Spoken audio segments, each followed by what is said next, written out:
I was just sitting here on my back porch thinking about politics and thinking about how, I'm just going to show you my cat Shuri, thinking about how politicians, don't trust the general public with the truth at all, and how they don't trust us, to know what they're really doing. And that's even if a lot of what they're really doing turns out to be pretty helpful and benign. I was thinking especially about Tennessee Senator Marsha Blackburn. I'm from Tennessee. Lived there for a long time. Still got a lot of family there, visit often. And Marsha Blackburn's one of our senators. I've been in there since 2018, I believe, and I'll be honest, I think she's a terrible person. She's a racist. Not just somebody who wants fewer immigrants or something like that. She truly believes people who aren't white are a lower form of life. She doesn't believe that the climate is rapidly changing, even though, my God, in Tennessee, the evidence of that is slapping you in the face every day. She doesn't even believe that people should be able to buy condoms or birth control pills. She's one of those fake evangelical Christians who hides behind the Bible pretending to be Christian but really isn't at all, opposes same-sex marriage. On the face of things, she seems like a progressive or a liberal or a Democrat's worst nightmare. Really, in reality, she's any living, thinking, breathing person's worst nightmare, but a lot of people don't realize that. Her rhetoric speaks to that as well. Her rhetoric is pure, as far right-wing as right-wing can go pretty much, MAGA all the way, racist rhetoric, sexist rhetoric, homophobic rhetoric, and a beautiful day, isn't it? She just says real nasty things. She sponsors and supports a lot of really nasty, racist, sexist bills. She's done so little for the state of Tennessee. If you look at what she's accomplished, what bills that have been passed that, she's sponsored or co-sponsored or, supported, there's hardly anything that's helped the citizens of Tennessee become healthier, more prosperous, or more free. Any of that. She hasn't, given any more freedoms, to the people of Tennessee. She hasn't made them more prosperous. She hasn't made them healthier or happier in any way.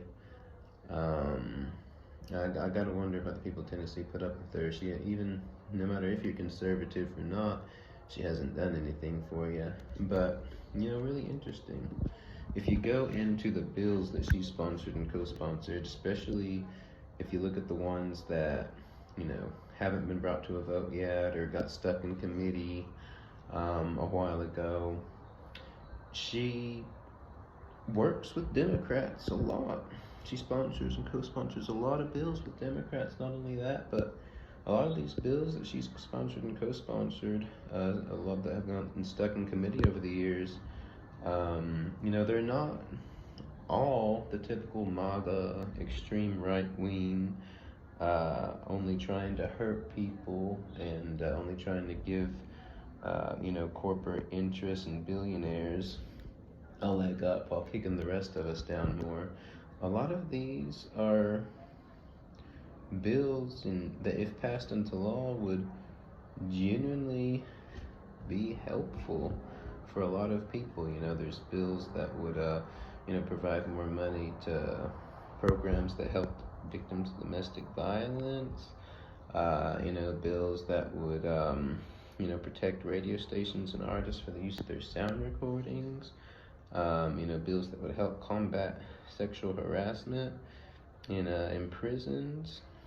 And these are all bills that she's sponsored, co-sponsored, that, gotten stuck in committee or been newly introduced, and, they're all being sponsored and co-sponsored with, Republicans and Democrats. And, there's other, if you just scroll through the list of bills she sponsored and co-sponsored, other bills like this, done in cooperation with Democrats, ones that seem like they would help people. make people happier, healthier, maybe more prosperous. But and none of these bills I'm seeing have ever made it past committee, at least so far. So she hasn't actually helped anybody yet. But this just goes to show, you'd never hear Marsha Blackburn or her campaigns or her office talk about these bills. All they talk about is how much she supports Trump and how much she hates same-sex marriage and hates any sort of common sense gun laws.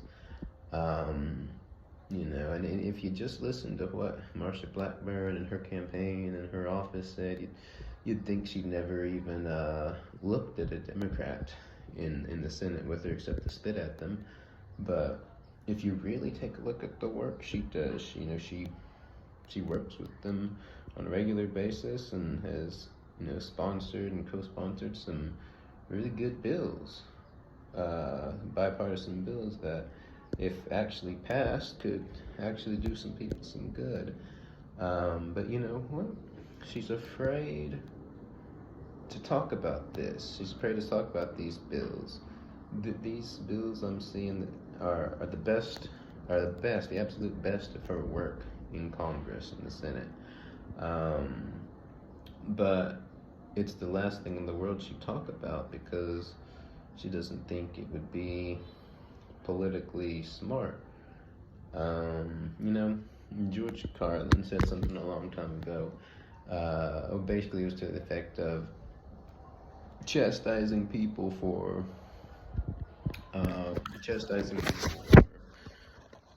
always getting down on politicians. Saying, "Oh, they're nothing but lies and cheats. They're the worst of the worst."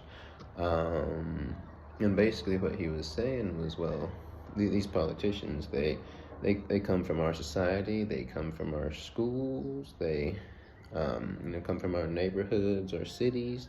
They're our neighbors, our co-workers.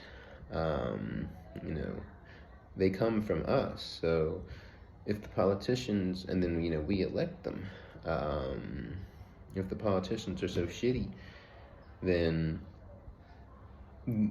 that means that we are too. If they come from us and we vote them in, if they're a hunk of junk, then well, they came from the junkyard. And I think that fits in with the fact that the most beneficial and altruistic work that Marsha Blackburn, who overall is a terrible person, but the most beneficial and altruistic work she has tried to do, she keeps hidden, she never talks about, because the stuff that is going to help people, that is going to improve people's lives, is not the stuff that will get her votes. There's something seriously wrong there. She's a terrible person at the end of the day, for the most part, even though she's done a few good things in the midst of piles and piles of elephant dung. She should be voted out. Like I said, she's never really managed to do anything for anybody in Tennessee, never managed to make you happier, more prosperous, healthier, anything like that. But it just goes to show that even somebody as terrible as her tries to do a few decent things and has to hide it because she's afraid that she'll lose votes because of that. Maybe if she didn't have to hide this kind of stuff, maybe she wouldn't say such horrible things. Maybe she wouldn't do other horrible things. Maybe she would do more of these beneficial and altruistic things. Just some food for thought, Tennessee. You're in a rough place right now. Don't think I've ever seen Tennessee in such a rough place for many decades. It's going down a evil path, but there's always time to start correcting.